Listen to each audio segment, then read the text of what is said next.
سلامونه او نیکې هیلې لرو بر افغانانو پښتنو خویندو ورونو دا پاس مې یوه کس د زمري د احمدشاه ابدالي نوسۍ حمدالله محب صاحب لګولې او دا دې طرف ته چې دی د حمید میر صاحب چې په جیو نیوز کې د پاکستان په یو ټي وي چینل کې کار کوي د ده ویډیو هم د ده ثبوت به درته نن دا وښیم چې پاکستان جنرالان کرنیلان چې دي دا د اسرائیلیانو ته کار کوي دا امریکانیانو ته کار کوي دا انډیا والا انټلیجنټ ته کار کوي تاسې غولولي یاستئ په دې نومونو باندې نو په ثبوت باندې هغه ویډیو هم در باندې وګورم د شیراني صاحب ویډیو هم در باندې وګورم چې د پاکستان پوج کاروبار چې شی دی او د دې جنرالانو کرنیلانو کار چې شی دی خو اول لازمه د حمدالله محب صاحب بیان ته چې پاکستان باندې ډېر بد لګېدلی نو اول دا واوره حمدالله محب صاحب هر سهار چې راپاڅېږي یو بیان د پاکستان په خلاف ورکوه او دا بیا چې دا یو دهشتګرد ملک دی دا وایي چې دا تروریست ملک دی دا وایي چې دا یو قاتل ملک دی چې زه خو د اشرف غني صاحب په ځای وی که نه نن سهار مې دا د پاکستان سفارت بندو دا قونسلګرانې مې ورته بندولې چې ولې دا دهشتګرد ملک د قونسلګرانې سفارت دی ولې واړوه دا شی نه دي واړوه د ډونلډ نه خور واړوه او څومره زما چې افغانان دلته اوسېږي مهاجر جواد مهاجر دا ټول راوشړه که د نر بچې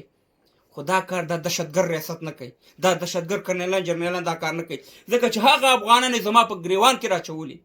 افغانان ورونو ته عجیبه قضاوت دی 45 کاله کېږي چې ما وژني دهشتګرد ما ته رالیږي زما وطن ورانوي زما پل ورانوي زما سړک ورانوي زما شفاخانه ورانوي زما مکتب ورانوي زما ماشومان شهیدانوي زه چې یو بیان ورکړم په دې دهشتګرد جرنیلانو کرنیلانو په دې پاکستان باندې داسې اور پې لګېږي او دا څه لوبې دي چې په موږ باندې یې ونه کړي د سوات نه نیولي تر امو تر اباسي نه یې راته عزتونه پرېښوده نه یې زلمیان راته پرېښوده نه یې ته ملکان پرېښوده یو بېعزتي ده چې موږ سره دې ونه کړه هره لوبه موږ سره وکړه د بنګال نه بدترین حالت زموږ د لرو برو پښتنو افغانانو کو او نن ده باندې اور لګېدلی چې حمدالله محب بیان ورکړی د پاکستان په خلاف باندې او موږ هغه سره اړیکه نه ساتو تاسې څوک سیلنګ مارانو چې تاسې موږ سره اړیکه نه ساتئ موږ د سره اړیکه نه ساتو یم خدای نه یم رئیس جمهور چې پاکستان ستا په دفترو کې ما سترګې اچولې وي د دې دهشتګرد جرنیلانو او کرنیلانو دا د دنیا د غټ ترین دهشتګرد دي دا د دنیا د غټ تروریستان دي دا غټ قاتلین دي افغانانو پښتنو ورونو مشرف یو قاتلو راحل شریف یو قاتلو کینې یو قاتلو هغه دغه چې وتی اسیم باجوا دغه 300 دي کې 1500 ټیکوي او رستورانټونه په خارج کې جوړ کړي او دی دا ګلخانان دا کینی چې مهربانه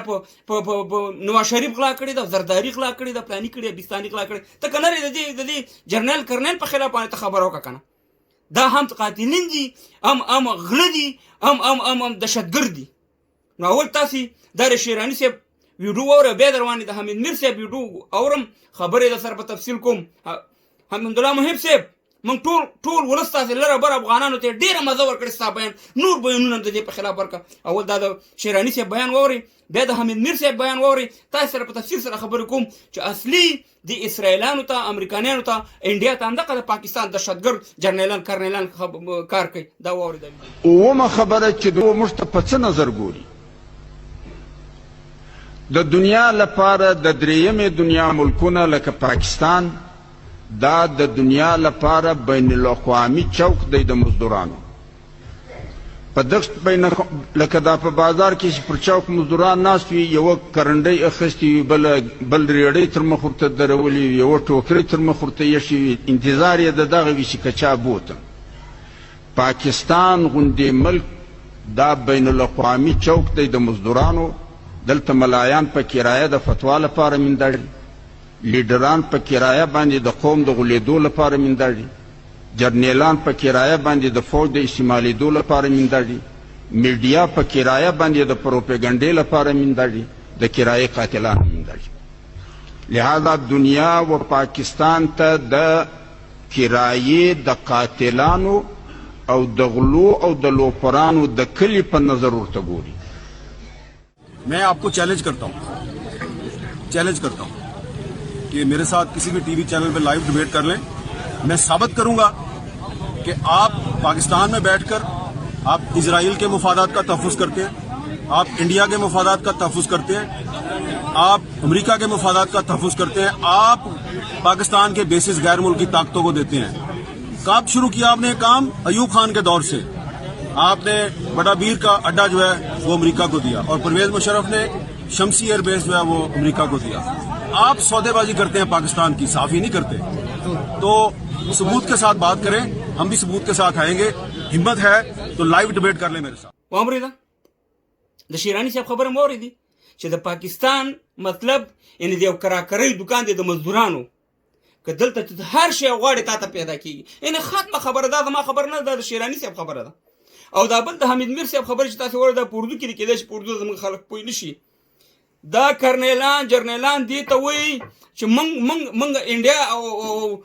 امریکایانو او اسرائیلانو ته نږدې کوي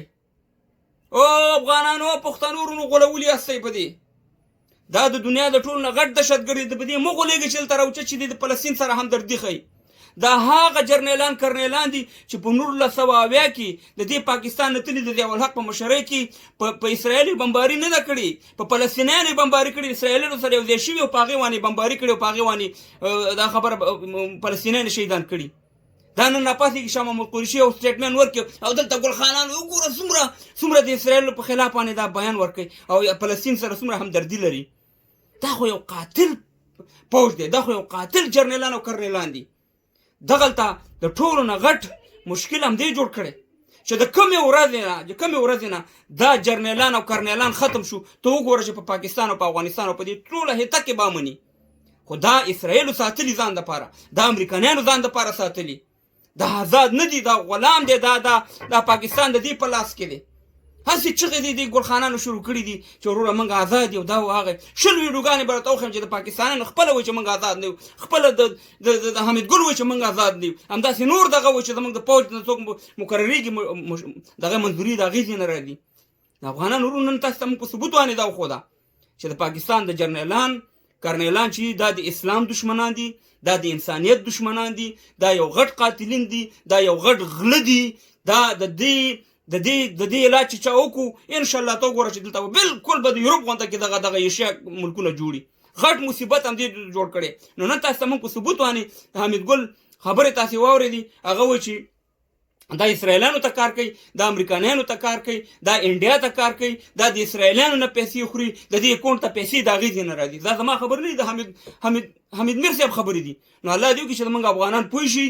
د دې په خلاف باندې پوسټونه هم کوئ د دې جرنیلانو کرنیلانو بیانونه هم ورکوئ هر څه کوئ بالکل دا د اسلام د انسانیت او د ټولو لرو برو افغانانو دشمنان اول نمبر همدغه دي غټ غله دي غټ دغه دا دي دهشتګرد برک مې منیسئ حمدالله محب صاحب زنده باد لرو بر یو افغان نالت دی په دغه دهشتګرو جرنیلانو کرنیلانو د اسلام دشمنان او د انسانیت دشمنان اصلي د اسرائیلیانو او د امریکایانو مرګړي هم دغه جرنیلان کرنیلان دا ویډیو مخکې شیر کړئ